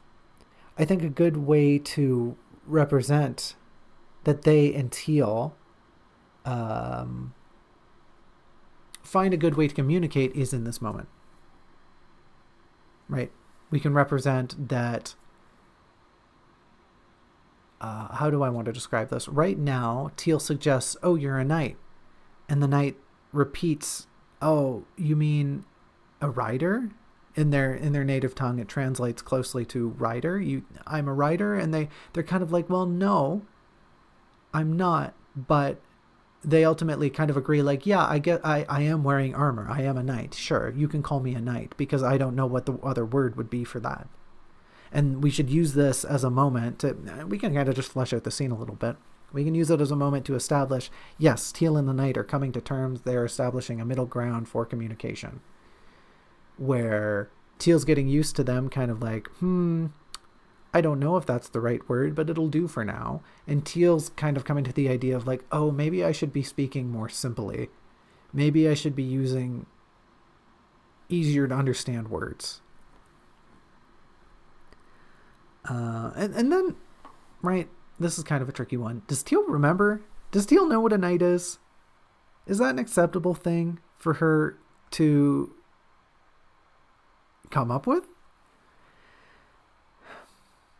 I don't know. I don't really have a great answer. She might be struck with the memory before she asks the knight if they are a knight, right? Because she kind of makes this allusion to her sister Azur, who Azur works in the cavalry. And like maybe this illusion brings her up in the second draft, maybe it doesn't. Her head got really rattled from that impact, and so we can have things kind of just bubble up here. We can have memories like this be weird tangents from her. She probably got a concussion, let's be real. And part of that, might just be, yeah, she's pretty banged up. There's going to be weird thoughts coming into her head, and some of them might be little memories. And I don't know if this is the route we go down. It probably should be, because we need to build the idea that, like, yeah, maybe Teal doesn't really know what a knight is, just out of the blue. That's not really her realm of expertise. But in this moment, she might be thinking, okay, person in armor, big spear, got a shield, just missing the horse. Oh yeah, horses? My sister used to have a horse. She wasn't a knight. What's a knight? No, she was just in the cavalry. And Teal can have this whole moment about like cavalry versus knights, right? And maybe that's what ultimately brings her to the crux. That's like, okay, well, hey, thanks for saving me. Are you a knight, by the way? Do you own land? Do you own a fiefdom? And the knight would just be like, oh, I don't know. I don't know what that is. Just a few more notes. We're getting to the end here. Overall, the knight should speak more laconically. And we need to build a sense that it's not that they don't want to speak. It's that they're kind of struggling. They're pretty weary, right? They're as tired, if not more tired than Teal. It's going to take them time to A, put their thoughts together, B, parse those thoughts into comment, and then third, enunciate those thoughts. They're going to be slow to converse with here. They're going to take long pauses as they speak. They don't have the energy, right? They're just so out of it. And not only that, they're considering, how do I form sentences? How do I take in what Teal's saying? How do I put out a response? And how do I do that in this language that I don't really know that well? It's a lot to deal with, right? I don't know if, I don't know how many of you have ever tried to speak a second language to native speakers, but the worst part, 100% the worst part of speaking a second language to a native speaker is the pace of a conversation. Native speakers don't slow down. A conversation zips by. And when you have to take in information, translate it again, and then regurgitate a response, that's hard. That takes time. And so as a second language speaker, it's very easy to just go mute for a minute and stare at whoever you're talking to and just think like, okay, how do I reply to that? And then reply to it. It's very, very daunting task, but like until you get good at it, until you get good at speaking a language, there is a natural pause to the rhythm that is conversation. We take it for granted in our native tongues, but it's really easy to fall into. And I just want to build the knight as a more believable character by doing something like that, by having them rationalize and also exemplify that, yeah, I'm really tired. I'm really tired and talking is hard and I'm not good at it. And I just be patient with me. Inversely, throughout their conversation, Teal is weirdly peppy. She is very peppy given her circumstances. Her desires and thoughts throughout this segment make a lot of sense, but it's the delivery that's just really fractured. And she seems almost at some points to be really excited, which is Teal. It's not out of character. Like I said, what she wants out of this conversation, what she's thinking are totally rational and make sense in character. But boy, wow, where'd you get this energy from? Girl, where'd you get this energy from? Half elf? What'd you do? Drink a 5-hour energy before you got back into the forest? Maybe that's why you went nuts. You friggin' overdosed on taurine. Pump the brakes, girl. Calm down. You're supposed to be tired. Okay? Cool. Great.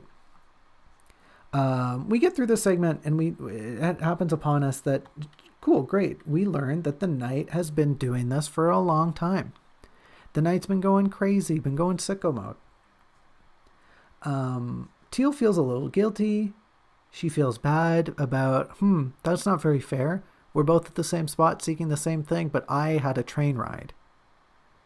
And I'm feeling pretty tired. I can't imagine how the knight is feeling. And I think that's fine. I think ultimately it'll shine better with a bit of polish, but something to keep in mind that is how Teal should be feeling throughout here. They're talking, right? They discover, okay, the knight's looking for the bell tower.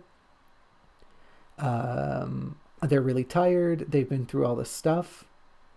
And Teal comes to this point where she's been listening, she's been digesting. It's really hitting home that her situation is not fair and that she is, sure, it's not fair, but I'm also really tired too. And maybe it would help the knight if I just sat here for a while with them and kept them company. Maybe I'll just sit here for a while and get my strength too, and then we can head out together. We can go find the sage together. We can go find the bell tower together. And it's at this point when the knight says no, that their line should be super resolute. I think they should even pause before the delivery, just to give this sense of lethargy, but also consideration. That they know that what they're about to say is probably going to crush Teal a little bit. They don't want to shut her down. They understand that Teal's offer is from a place of kindness. That in her way, she's trying to extend thanks to the knight for what they did. And so this dejection, this rejection, this rejection of her offer should be a very important moment. They should know it's going to be a very important moment. They shouldn't, Teal's extending empathy to the knight, but we never get at it that the knight is, despite their language barrier, reflecting empathy back at Teal, that they probably understand, oh, you're looking for the bell tower too. it's no wonder you went nuts in the forest and passed out, because yeah, you've probably been doing this for a while as well. And the knight sees that, listen, I can tell you've got energy, you still got sparkle left in your eye, you got to keep going. And they know how much this rejection is going to hurt. Like ripping off a band-aid, they know it's going to hurt, but they know it's got to happen, right? And we just need this moment, right? And then just like this little 9 right here, I just want it to sting. I want it to be like a little knife in the chest for Teal. And those are ways to go about it. Add a bit of a pause. Really cement the depth of the notion that the knight is going through. And I think that'll help it hit home. To backtrack a little bit, this notion of Teal's to stay with the knight, it really kind of comes out of left field right now. It should be something that builds up slowly throughout their conversation. She strings this idea along before she announces her suggestion. And I don't really have a great way of like, oh, we should do that like this. But throughout their conversation, we just need little smatterings of it where Teal thinks, oh, wow, you've been doing this for a while. That really sucks. Oh, you sound really lonely. I kind of know what that's like. And eventually that evolves into the idea of, maybe we should just travel together. Like, maybe I will just rest here with you. You were pretty nice. Like, you definitely saved me. Maybe I could just keep you some company. Maybe I could just help you relax. Maybe we could just shoot the shit, man. And I think by doing that, by having Teal think about this throughout their conversation, by having her bring it up again and again, organically form the idea, it's going to make the knight's rejection read way more strongly. You know, if Teal is building this idea throughout these paragraphs, then we have to understand that, yeah, the knight, while they're sitting there describing their situation, probably isn't, it's not on their mind. So when Teal brings it up, to the knight, it should feel out of the blue. But to the reader going into this, the reader should really be on Teal's side. Yeah, Teal, you're making a lot of good points. We can see that you're coming from a place of kindness. So that when the knight pauses, just for a brief second before they shut Teal down, I don't know if the subtext there will read as clearly, but I really hope it does, that this hurts the knight too. They know it's not a nice thing to do, but they have to do it. They have to do it because the alternative is Teal getting stuck here with them. You know, and the knight's not going to say it, but the knight is a little worried that I've run out of juice. I think I'm stuck here. I don't think I can keep going. And we want to very subtly allude to this, that the reason the knight says no is because they're kind of worried about that. And then going on through this, right? Going on after they say no, even throughout the whole conversation, it really needs to be reinforced that the knight is putting on a brave face. Especially here in the end, when they're like, no, you have to keep going. Maybe it doesn't read to Teal, but the reader should definitely understand the knight is, they've become kind of animated. They're gesturing. They're trying to empower Teal. They're putting on this act to inspire Teal. Maybe they're even just talking a lot more. Maybe their language is suddenly filled with energy where there was none. There's passion here where there was kind of just indifference before. We need to get the sense that the knight is doing this, is being a little mean for Teal's sake. They know that getting her to leave is ultimately the better choice. A lot of what they say here is fine. It's just really passive, which is very unfortunate. They should make mention very explicitly that the bell is waiting for you. You can't stay here because the bell is waiting for you. And given that, right, like given all these changes, we're almost done. I promise. We're almost there. We're almost at the end. I've got 20 minutes left. I promise you we can get this all done in 2 hours. I was hoping we'd have some time to draw this week, but I don't think that's going to happen. These episodes are just becoming too long because I talk too much. I'm worried that in the future these might just become pre-recorded and we can't stream them anymore, because I don't think I can talk for 2-3 hours straight. It's already exhausting getting through all this stuff. But I digress. Let's get back into it here. With these changes, I really think that, okay, sure, it's going to hit the reader more. This moment's going to be impactful, but I think it should really hit Teal a lot harder too.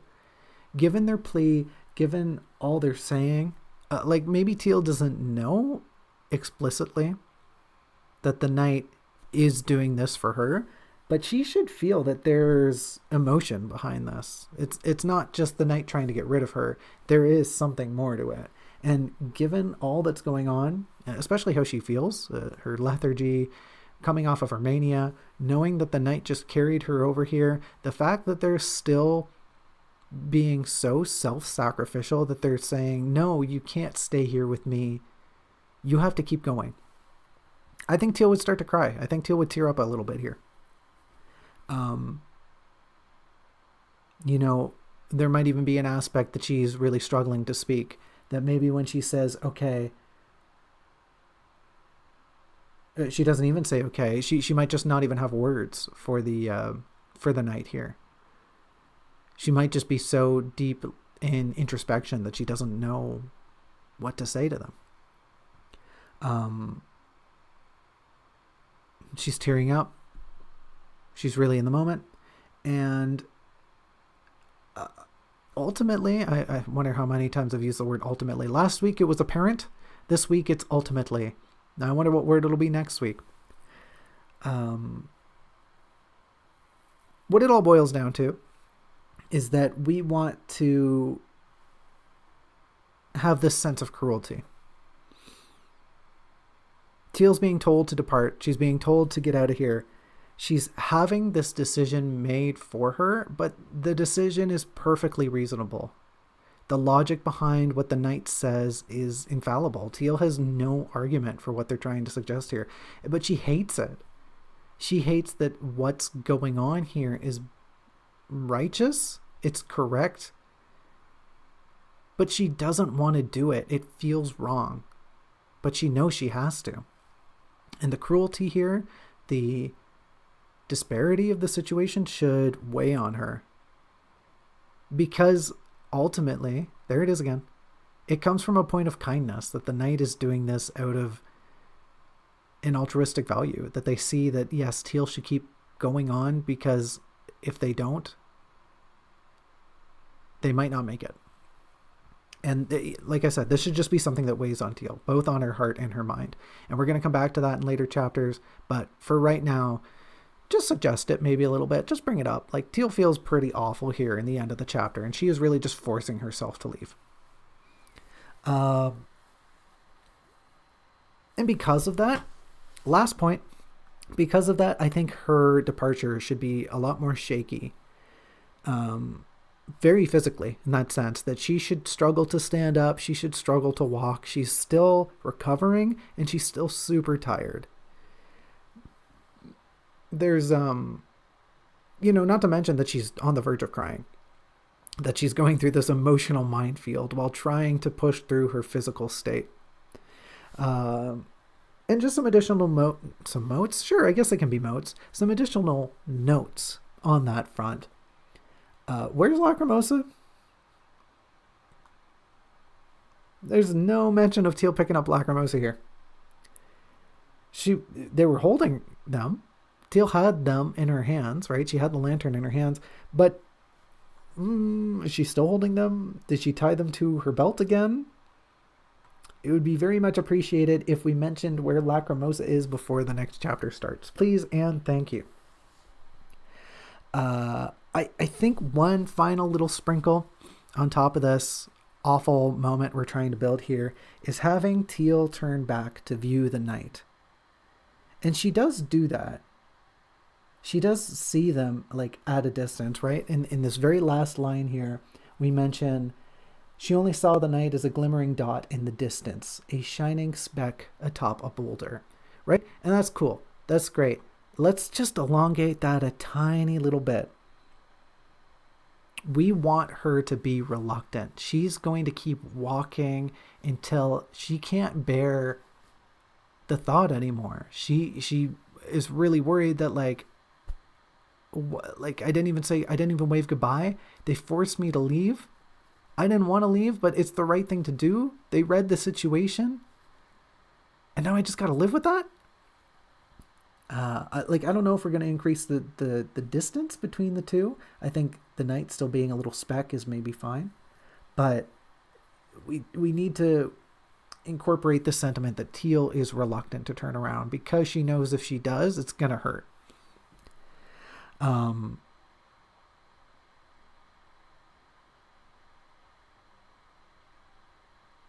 then when she does see this little speck in the distance, this lonely, isolated, glimmering speck on the horizon, up the trail that she just departed from, it should just break her heart. It should break her heart, and in this moment, she should, she has to, and she does keep going. And every bit of that moment should feel awful.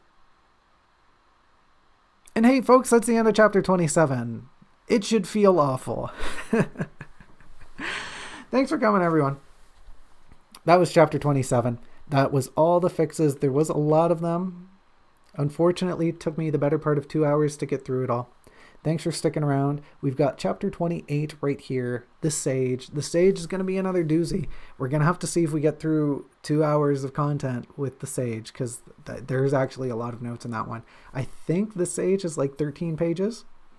It's probably going to be a lot. We'll see. We might need to just bump things up to 3-hour streams. I'm really not looking forward to that, but hey, that's life. That's life for you.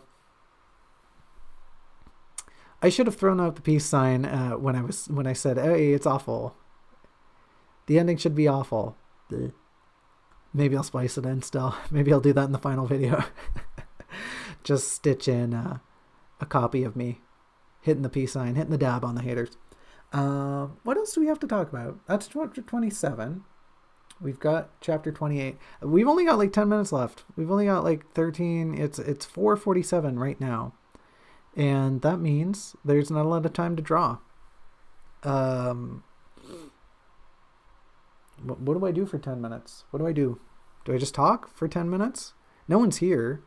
I guess having some drawings at the end of the video is fine. But I don't know. I like having some drawing to round things out on. Robin says blab more, and I find that incredibly offensive because I did not blab. I talked cohesively. I tried to. There weren't that many tangents, right? The only person who talks in my stream doesn't want to talk because they have ADD and I have ADD. And they know that if they say anything, I will fall off the rails. I mean, whatever. It should just make the streams 4 hours. Just whatever. It just be a whole day long event.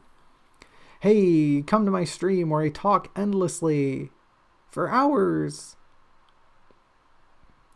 Isn't that just the just chilling setting on Twitch? Isn't that just what they do? Maybe I should get in on that. Hey, yeah, we're just chilling. By the way, I have a set of academic notes here about a book I wrote. Funny. Wouldn't it be great if we talked about them? Thanks for coming, everyone. Wow. Thanks. I appreciate it. I love all of my followers and my viewers and my subscribers. And don't forget to follow me on Twitch. Twitch.com/Junco Snow. I can't keep the spit up. I can't. The voice hurts to do.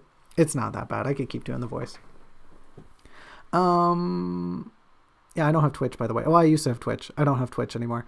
Once upon a time, I used to be a Twitch gamer, and I couldn't get to affiliate, and I did it for about a year, and I just couldn't do it.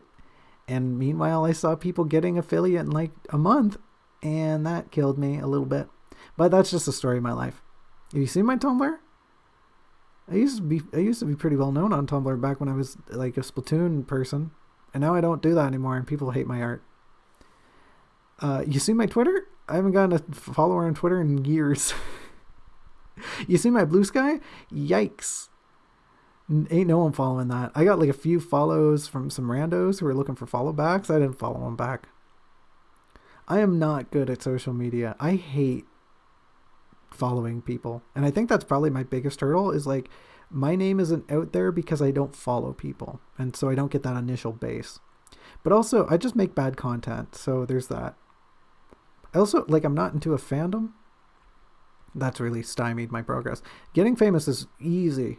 I know the rules. You just latch onto a fandom. You make a bunch of content for it. People go, oh, fandom. Like, it's especially easy if you just draw some, huge badonkers on a fan favorite character. Easy.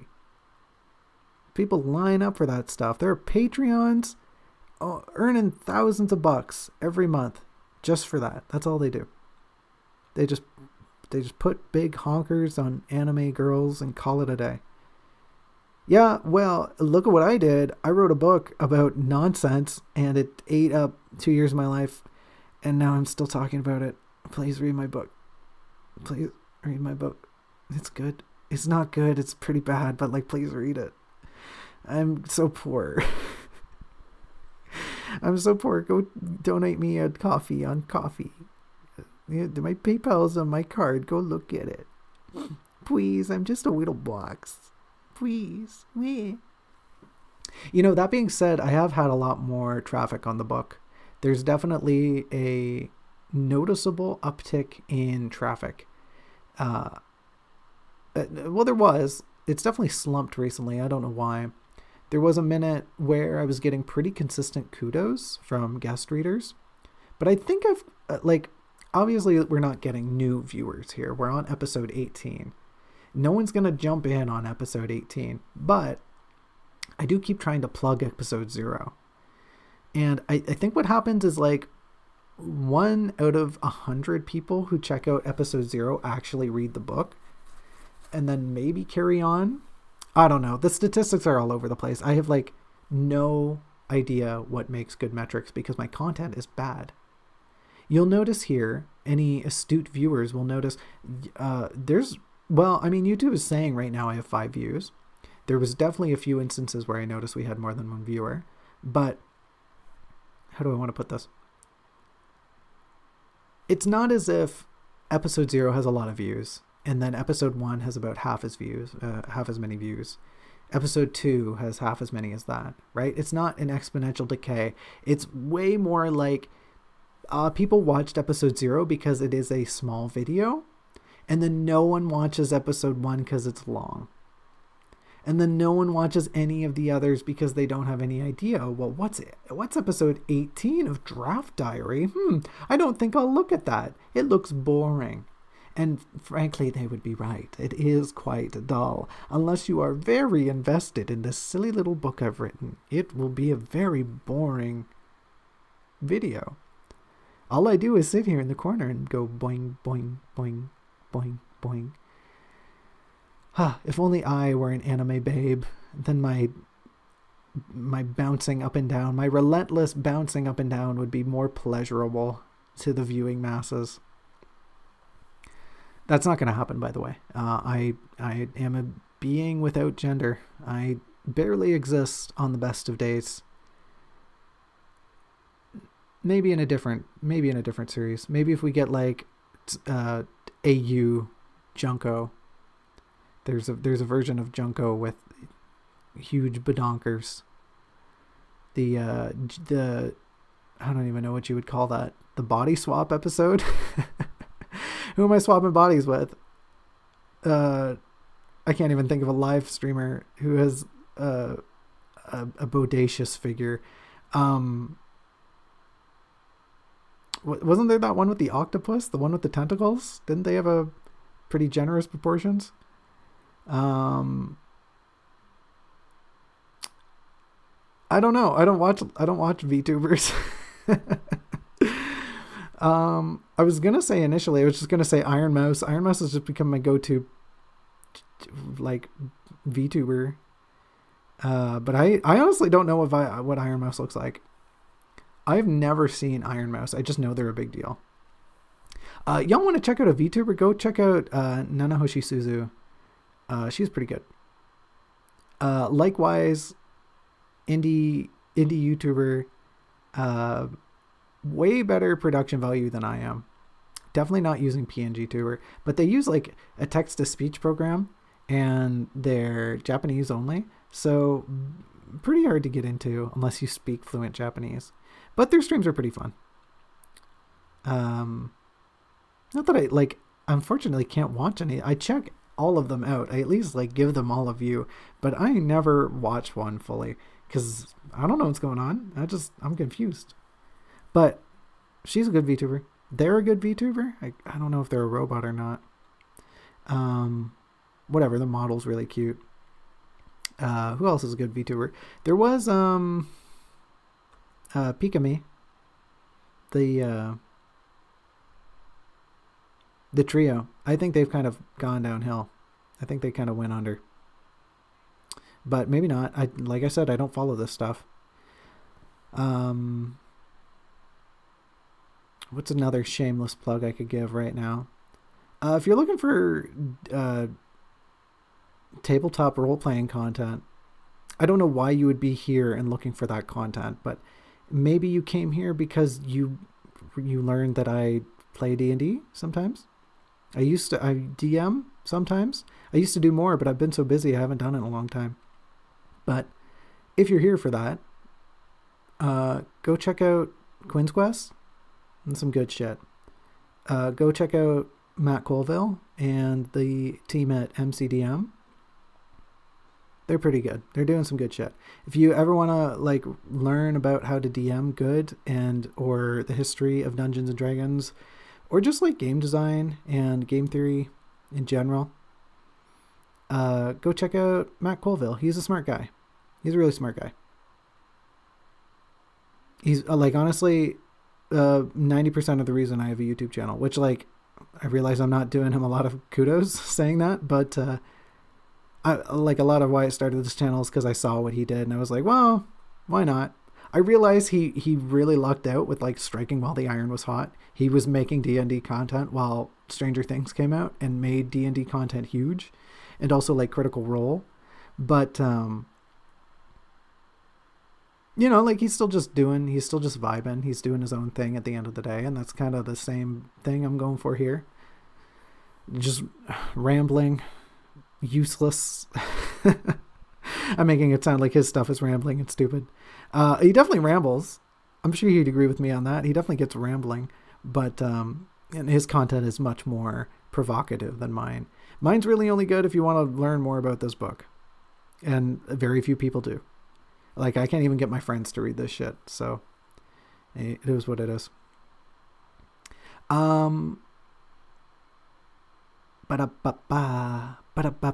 Should I talk? Should I keep talking? We've got like 2 minutes left. I feel like I should talk until 5 at least. And nothing good has happened in my life. I've just been working. The zine is coming along. It's going good. I'm mostly done the graphics. Once the cover art is done, I'm going to work on a few submissions.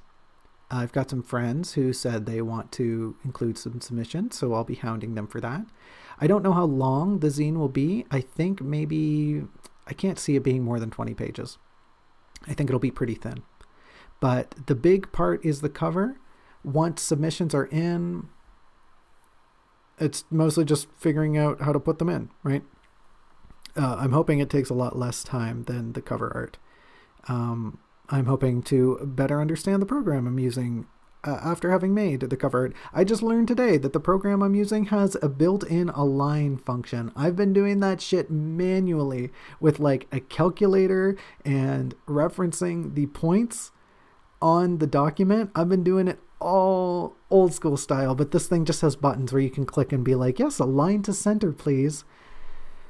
I'm an idiot. Anyways, yeah, the zine's going all right. I think probably what I'm going to do is put it on itch one day, just like each volume. each itch volume. Itch volume's going up, just as like a pay what you want on itch.io. That's how we'll distribute the PDF. But I am going to print some physical copies. I am going to distribute them locally. You probably will never find them out in the wild, but hey, if you do, congrats. I don't know if this ever pops off, we might do a reprint of volume 1 one day, but for the time being, so you're not going to get one. Sorry. ILU, but you're not getting one of these zines because they're probably mostly going to my friends and also like cafes nearby. But you can pick up the PDF on itch, probably, maybe, if I do that. I don't know if I will. But hey, there's 5 o'clock, folks. I've chatted enough. I've rambled enough. And you've stuck it out this whole time. Wow. Can't believe it. I don't know why you would subject yourself to that kind of horror unless I forced you to stay here like a certain moderator. Hopefully you had a good time. We went through chapter 27 this week. We talked about the night, how to fix up the many problems regarding Teal's mania, how to better ground her. I didn't do an episode summary last week. Huh. How to better ground her, how to incorporate draft 2 Teal's amnesia better into these segments, how to greater emphasize the panic and despair of her insanity. And then, moving on, we talked about how to better exemplify the night, how to push this idea that they're kind of a selfless individual, putting Teal's needs above, ahead? Above, ahead? Which one is it? I don't know. Putting Teal's needs ahead of their own? Yeah, ahead feels better. Yeah, let's stick with ahead. And hopefully we'll condense this all down. We'll decoct everything to produce a more poignant ending that will leave readers and Teal reeling. And with all that, we'll jump into chapter 28 next time. What else should I mention here? Oh yeah. A few things. We need to do some housekeeping things. I forgot all about this. Next time when we stream, we will not be using Microsoft Word. Hooray! Microsoft told me today that my license is running out. I've been running a student license for like 5 years now, quite a long time, and I didn't think they ever had expired. I thought the school was just going to let me have Microsoft forever. I thought that's how it worked. And I'm not keen on paying for Microsoft's seditious and like kind of toxic work culture. So I'm not going to be renewing my license. We're not using Microsoft Word anymore. I'm going to switch it over to a different program. So the next time we stream, we're going to see OpenOffice. I used to use OpenOffice back in high school, so it's been a minute. But OpenOffice, it works fine. I've already transferred a bunch of files over. It was a very seamless process. If you're looking for a great free writing software, and also like OpenOffice does a bunch of other stuff too, like presentations and Excel tables kind of style things. They also have like a drawing program included in the suite and a math function for like advanced calculations. We're gonna see OpenOffice next time, and it's kind of clunky. It's definitely not as sleek as Microsoft Word, but it's got its charm. So that was the first point. Next time, the format's going to change a little bit. Don't be startled. What was the other thing? Oh, next week is the 17th? Next week's the 17th. So we're definitely going to be streaming next Tuesday at 3 p.m. But the following week is Christmas Eve. We're definitely not going to be streaming on Christmas Eve. I am absolutely going to be busy. So no stream on the 24th. I might do a makeup stream on the 23rd. I might still be busy. If I'm really busy, I'm just not going to worry about it, which I probably won't. So just no stream on the 24th. The week after that is New Year's Eve. So we might have a double whammy of no content. I'm pretty sure I will be streaming on New Year's Eve. It'll be in the afternoon. I don't know if I'm going to a party or not. Nobody's told me if they're doing anything for New Year's Eve, so I'm probably not doing anything cool. I'm probably just going to sit here and get drunk with my wife. And we're going to have a good time. And Robin will probably be there too. We're probably going to have like a little hangout party, watch a movie maybe. So we no stream on the 24th. Yes, stream on the 31st. Because it'll be in the afternoon. And even if there's a thing in the evening, it won't bother me none. And then, I don't know, we'll reevaluate things then. Because I kind of want a bit of a break. And we'll see if maybe that's at the start of next year.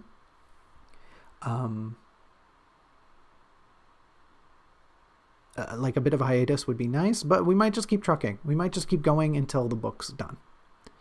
Because at this rate, it should be done by the spring. We should be done Draft Diary by the spring, which would be kind of nice. I don't know. Maybe it'll take us a year. Who knows? It shouldn't be, right? Like 40 chapters condensed into 30 episodes. It should just take us 30 weeks, which is less than a year. Sorry, I'm getting off track. What you need to know. Stream next week? Yes. Stream the week after that? No. Stream the week after that? Yes. Just get that in your head and you're all good to go. Otherwise, folks, thank you so much for coming. I hope you've had a good time. I hope you enjoy the rest of your whatever. And boy, howdy do I wish and hope and pray that you eat something really tasty, because I'm so hungry right now. I'm starving. And I don't think we're having anything. I think we're having like hot dogs for dinner. I want a hot dog. Man, sorry, another tangent. I was supposed to go to Costco today, and I had to say no to the Costco trip because I love and care about this darling and devoted community I'm fostering here. And so, you know what didn't happen today? I didn't get a Costco hot dog. I didn't get that $1.50 Costco hot dog, and I'm heartbroken. And so this dinner hot dog, it's not going to make it up the difference. It's not going to be as good. It's going to be a dinner hot dog. It's going to cost me more than $1.50 to make a dinner hot dog. That ain't right. That ain't cool. Folks, so in light of that, please have something tasty on my behalf. Please eat something good. Please enjoy yourself. Revel in every present moment, because each and every single one is a beautiful addition to your life. The line that exists between your conception and your end is just steeped in so many heartfelt and stunning moments, and I hope you cherish each and every one. Anyways, I'm gonna go. Bye-bye.